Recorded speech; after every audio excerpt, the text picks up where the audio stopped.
نحمده ونصلي على رسوله الكريم أما بعد فأعوذ بالله من الشيطان الرجيم بسم الله الرحمن الرحيم وأما من خاف مقام ربه ونهى النفس عن الهوى فإن الجنة هي المأوى۔ اللہ تبارک و تعالی قرآن عظیم کی اس مبارک آیت میں ارشاد فرما رہا ہے کہ جو شخص بھی اپنے رب کے مقام سے خوف کھانے لگا، اس کے مرتبے کو پہچاننے لگا اور اللہ کے ڈر اور خوف کی وجہ سے اپنی نفسانی خواہشات سے بچنے لگا اور اپنے نفس کو برے کاموں سے اللہ کے خوف سے روکنے لگا، تو ایسے شخص کا ٹھکانہ اللہ نے جنت بنایا۔ اللہ جل شانہ و عم نوالہ کو اگر کوئی بندہ اس کے ذات و صفات کے ساتھ پہچان لے کہ ہاں ہمارا اللہ ہمارا رب ہے جو اپنی قدرت اور اپنے علم سے تمام عالم کو، تمام کائنات کو اپنے گھیرے میں لیے ہوئے، جس طرح وہ اپنی کائنات کی بڑی بڑی چیزوں کو دیکھ لیتا ہے، اسی طرح چھوٹی چھوٹی چیزوں کو بھی دیکھ لیتا ہے۔ جس طرح اسے اجالے کی چیزیں نظر آتی ہیں، اسی طرح اندھیرے کی بھی چیزیں نظر آتی ہیں۔ حضور صلی اللہ علیہ وسلم نے ارشاد فرمایا کہ اگر سخت تاریک رات میں چونٹی بھی رنگتی ہے تو اللہ کے علم سے وہ بھی پوشیدہ نہیں ہے، اس کی حرکت کو بھی وہ جان لیتا ہے۔ فرمایا بند کمروں میں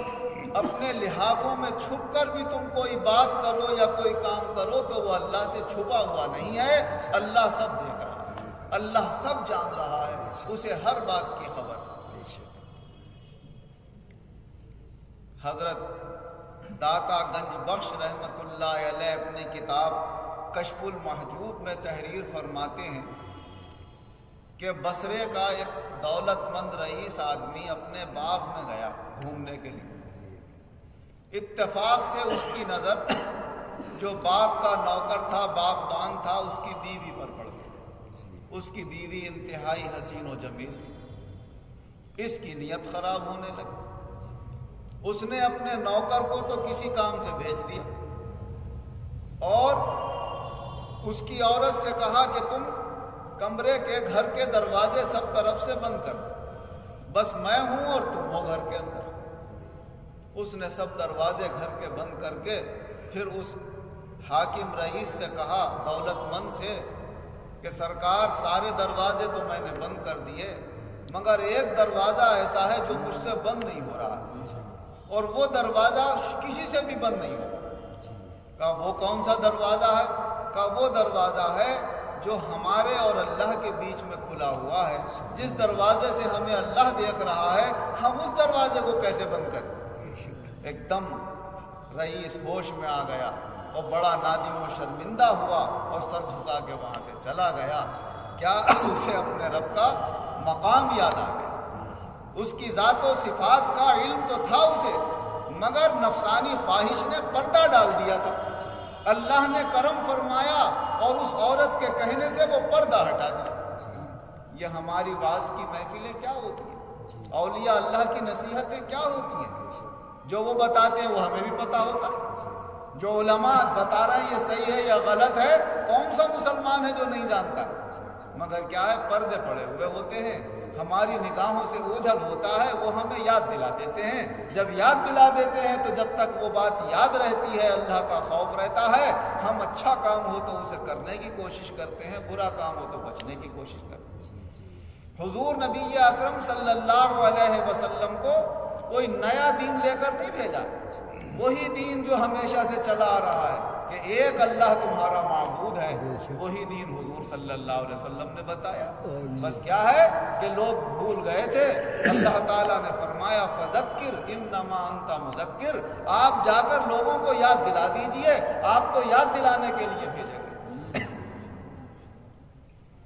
ایک یہ بھی فرماتے ہیں حاتم اصم رحمۃ اللہ علیہ کا واقعہ کہ انہوں نے لوگوں سے فرمایا کہ بھائی جب سے مجھے 4 باتوں کا علم ہو گیا ہے، اب مجھے زیادہ علم کی ضرورت نہیں ہے، اگر یہ 4 باتیں ہی میں عمل میں لے آؤں تو سمجھ لو میری دنیا اور آخرت دونوں کامیاب ہو جائیں۔ فرمایا ایک بات کا تو مجھے یہ علم ہو گیا کہ میری قسمت میں اللہ نے جتنا رزق لکھا ہے وہ مجھے ہر حال میں مل کر رہے گا، تو میرا کام تو رزق حاصل کرنے کے لیے کوشش کرنا ہے، اور کوشش کے بعد جتنا مل جائے گا میں جان لوں گا کہ اللہ نے میری قسمت میں یہی لکھا ہے۔ میں زیادہ کی فکر ہی نہیں کرتا، جو مل جاتا ہے کوشش سے بس میں جان لیتا ہوں کہ اللہ نے اس دن کے لیے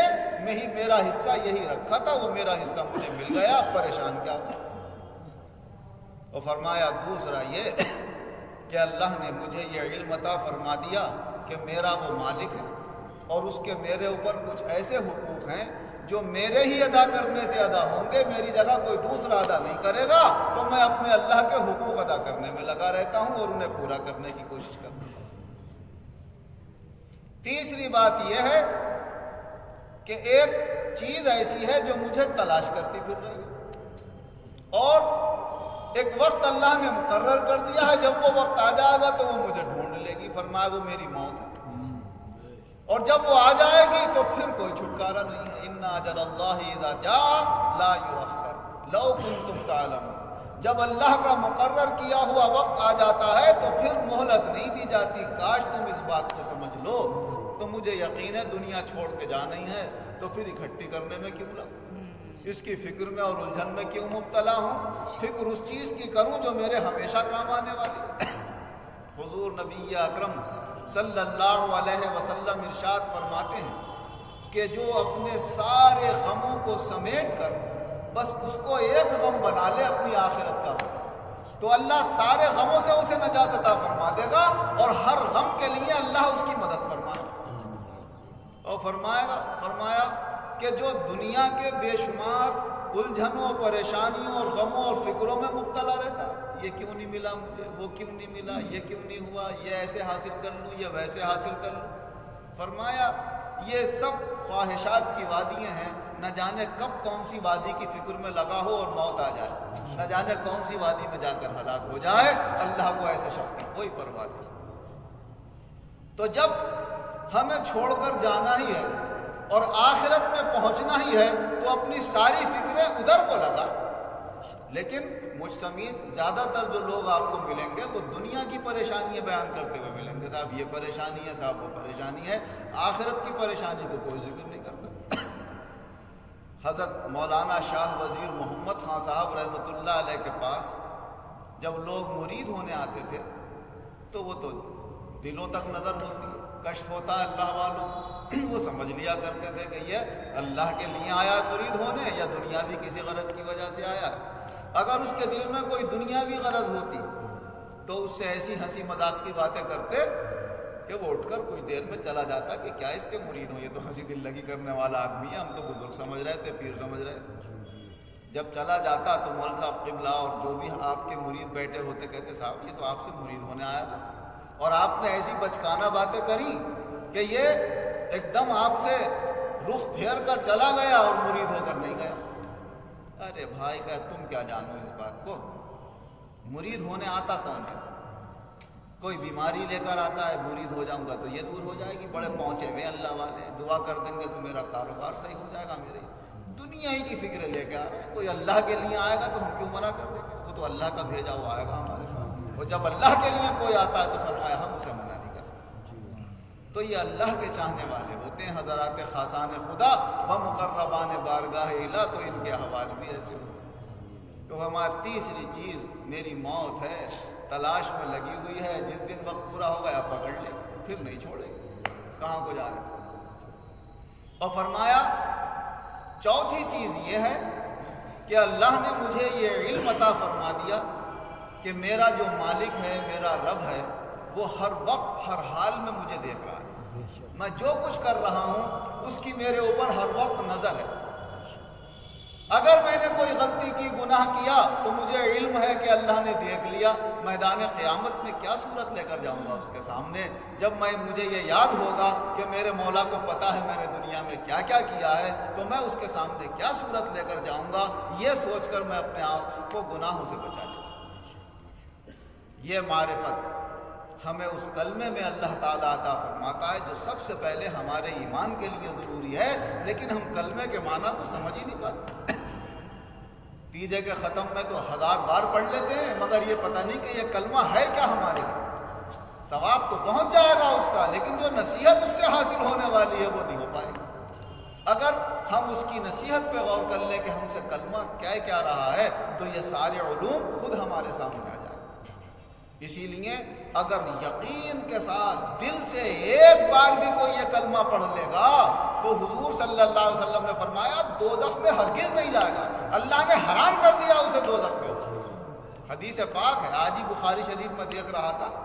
تو اس میں یہ حدیث آئی کہ حضرت معاذ بن جبل رضی اللہ عنہ حضور صلی اللہ علیہ وسلم کے سواری پر پیچھے بیٹھے ہوئے۔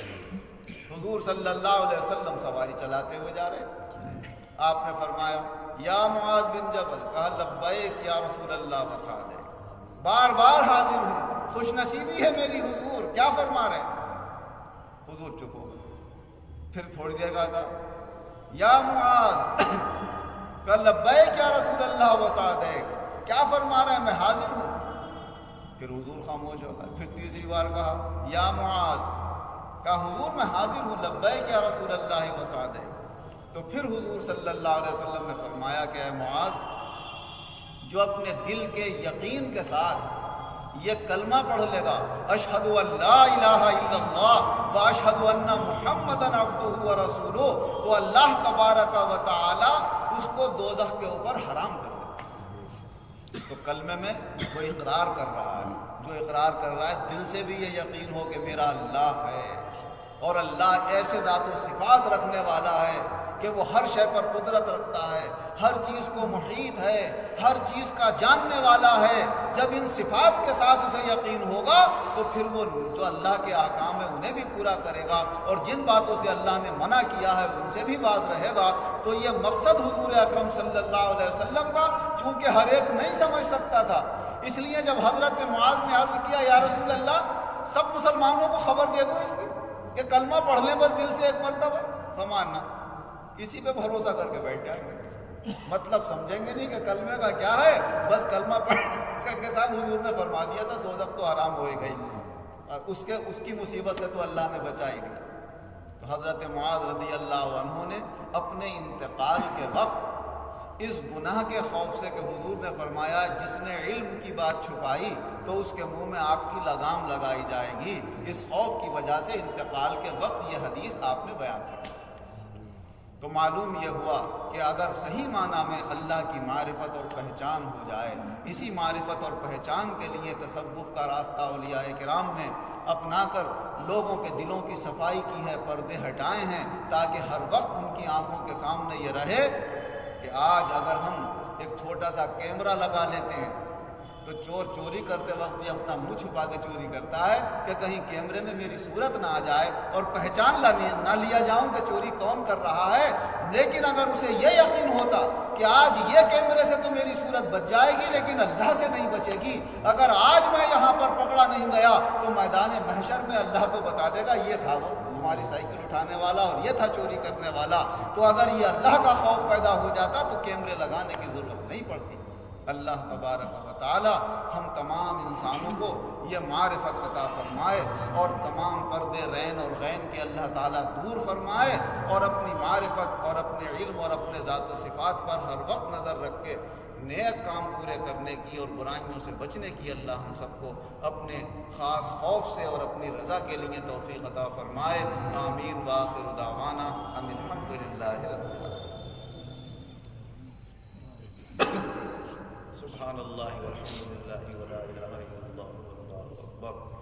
ولا حول ولا قوة إلا بالله العلي العظيم اللهم صل على محمد وعلى آل محمد وبارک وسلم۔ اے اللہ ہم سب مسلمانوں کے گناہوں کو معاف فرما، آئندہ گناہوں سے بچنے کی توفیق عطا فرما، سارے نیک کام اپنی رضا کے لیے کرنے کی توفیق عطا فرما۔ اپنا ڈر اور خوف ہماری نگاہوں میں بھی رہے، ہمارے دلوں میں بھی رہے، اور اس ڈر خوف کی وجہ سے ہم گناہوں سے اور نفسانی خواہشات کو پورا کرنے سے، ناجائز حرام جو ہوں، ہمیشہ ہمیں ان حرام باتوں سے دور رہنے کی توفیق عطا فرما۔